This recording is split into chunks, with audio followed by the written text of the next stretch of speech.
The rise and fall of the Neanderthals. Long before cities, farming, or written language, there were the Neanderthals. They were not our ancestors, but our cousins. They walked the earth for over 300,000 years, strong, smart, adaptable. They thrived in Ice Age Europe and parts of Asia. Their bodies were built for the cold, short, stocky, and powerful. They hunted reindeer, mammoths, and bison. They used fire. They made clothes from animal hides. They crafted stone tools with surprising precision.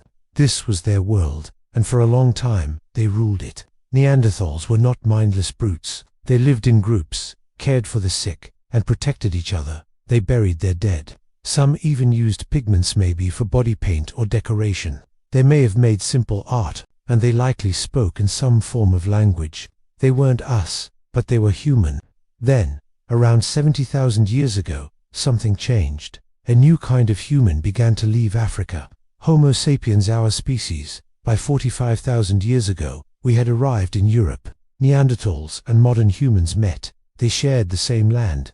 For thousands of years, they coexisted. They hunted the same animals, used similar tools, and they didn't just fight, they mixed. Today, most people of non-African descent carry Neanderthal DNA. The two species had children, but something tipped the balance. Over time, the Neanderthals began to fade. Their numbers dropped. Their sites became fewer. By 40,000 years ago, they were gone.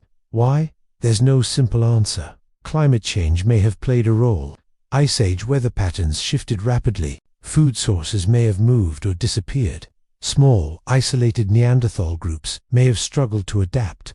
Then there was competition. Homo sapiens came in larger groups. We shared knowledge faster. Our tools evolved more quickly. We had more complex language and long-distance social networks. That gave us an advantage. Another possibility: disease. New pathogens brought by Homo sapiens may have devastated Neanderthal populations. Or maybe it was just a slow, quiet decline. A few thousand here, a few hundred there, until one day, there were none left. But extinction doesn't mean erasure. Neanderthals live on. Not just in our DNA, but in archaeology, anthropology, and memory. They're no longer seen as failures of evolution.